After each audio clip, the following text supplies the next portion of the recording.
A big break. Republicans breaking with Trump on Epstein. House GOP leaders bracing tonight for a significant number of Republican defections. Republicans going to break from Trump and support a bipartisan bill calling for the release of the Jeffrey Epstein files. Trump not helping his cause here, ignoring questions today about why his name appears in newly released Jeffrey Epstein emails thousands of times.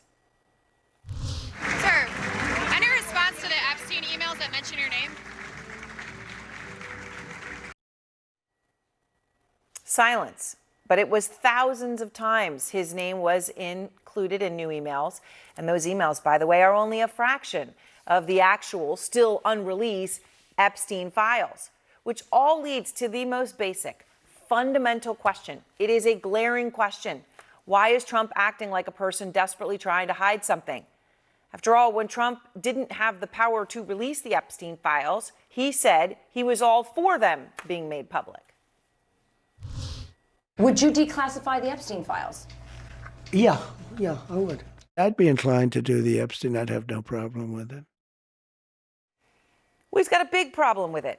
He now has the power to follow through. And now, instead, he's called the whole situation a hoax again and again and again and again and again. He said that anyone supporting the files release is engaged in a quote-unquote hostile act to his administration. And he said that any Republican willing to vote for the files release is dumb and stupid. Why? It makes absolutely no sense. And we're not the only ones asking these questions. Listen to MAGA stalwart Megyn Kelly. Why didn't Trump just release these? Just release them. Just release them, right? Like now he's in the position of being like singled out as the only one, allegedly, as opposed to one of a slew of names. The Democrats, of course, are going to make a ton of hay over it. And I don't know that there's any there whatsoever, but I concede that they sound bad. They don't sound good.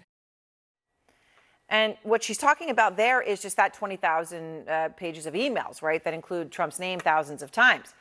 They make it sound like Epstein and Trump were very close for a very long time. Now, we know there was a period of time that they were essentially best friends. Many have described them that way to us. But even a whole decade after Trump said he dumped Epstein from Mar-a-Lago for being a, quote, creep, these emails were being sent around. A lot of really important people still going to Epstein for advice about Trump. One example is in June of 2018, weeks before Trump's first big official summit with Putin. Epstein emails a former top European official offering help, writing, quote, I think you might suggest to Putin that Lavrov can get insight on talking to me. Vitaly Churkin used to, but he died. Now, Churkin had been the longest serving Russian ambassador to the United Nations. Kristen Holmes is at the White House to begin our coverage tonight. And Kristen, something that, months ago, certainly at the beginning of the summer, right, when Trump denied that his own DOJ had told him his name was in the Epstein files, a day that he probably didn't think would ever come. House GOP seeming to flee from him. Leaders there bracing for a big number of Republicans to break from Trump, vote to release the Epstein files. How concerned is Trump about this?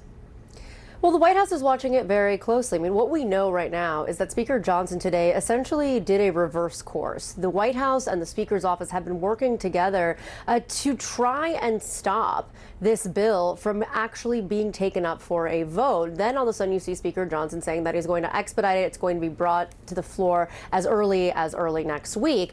We are told that President Trump and Speaker Johnson discussed this together, and essentially it was made clear to the president by both Speaker Johnson as well as several advisors that this was the inevitable, that this had to move forward and that there was no reason in stopping it, just get it over with. And President Trump seems to have conceded that idea. So while you're hearing him say these things about people being dumb or going against the wishes of the administration, there is a really real belief here at the White House that this is going to pass through the GOP House. Now, of course, the big question is what happens then when it lands in the GOP-led Senate? Yeah. What is the White House going to do? Are they going to take issue with senators? Are they going to personally whip senators? And I'm told that the decision has not yet been made on what their strategy is going to be once they do believe that this passes through the House and lands in the Senate, because there is also a resignation, an understanding among many White House officials that there's really not much they can do to stop this momentum, that there are senators as well as House members who have said that this is something they want, and it is going to be something that they vote to move forward. forward, the release of these documents. So again, the White House is watching all of this very closely. That will then lead to, if it does pass in the Senate, this landing on President Trump's desk.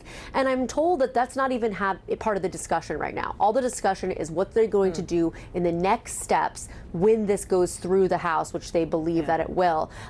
I have talked to a number of his allies, people on the outside who have defended President Trump for years, who support him, who still support him. But a lot of them sound like Megyn Kelly. They have a lot of questions as to why the White House is not getting ahead of this. One reason I'm told is that President Trump himself is dictating all of the response to this. And that is part of the reason that you're seeing it as a much more reactive response, because that is what he wants.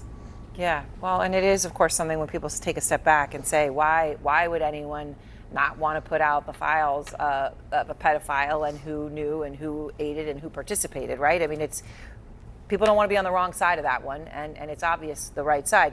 Kristen, thank you very much. As we, I think Kristen pointing out the crucial question, right? What will happen if it gets through the Senate and gets to Trump's desk?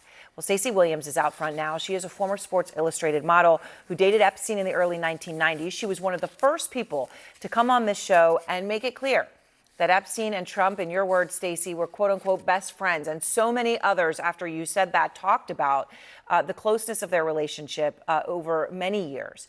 We heard it again and again from others who knew them after you spoke. And Stacey also went public in 2024 with accusations that Trump groped her in 1993 in front of Epstein at Trump Tower. Allegations, of course, Trump has denied. Stacey, I really appreciate your taking the time and coming on tonight. Obviously, the Epstein files are one thing, and they're still under lock and seal.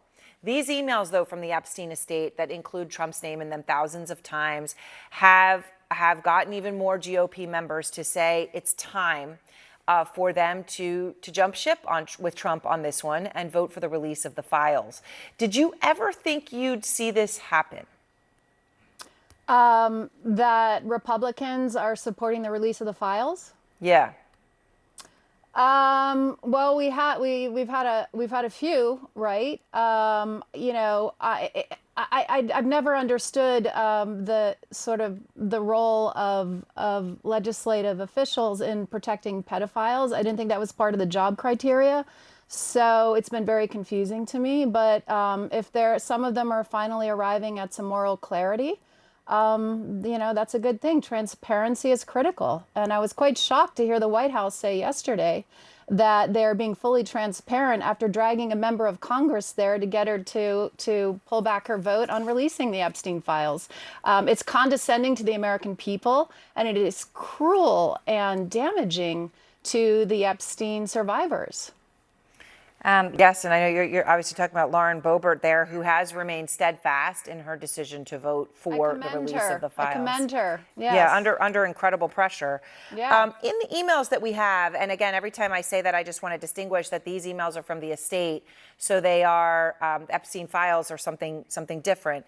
But the emails themselves reveal a lot of information, Stacey. They talk about the close relationship, wingman type relationship that Trump and Epstein had, which you've talked about when you talked about how they were best friends during the time that you knew them.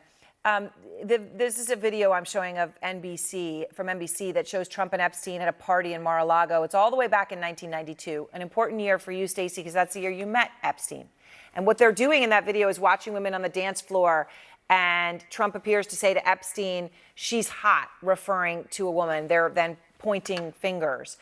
Now, in one of the emails that we have in the context of that video, Epstein says he gave Trump one of his girlfriends. He writes, "My 20-year-old girlfriend in 93 that after 2 years I gave to Donald." Now, by the way, you met him in 1992. When you see that, though, in this email in black and white, I quote unquote gave to Donald, what's your reaction? I mean, it screams about, the mindset of these men. The same two men who did what they did to me when Jeffrey Epstein walked me into Donald Trump's office to be groped by him. Clearly, we are these objects, these trophies, and it's deeply misogynistic.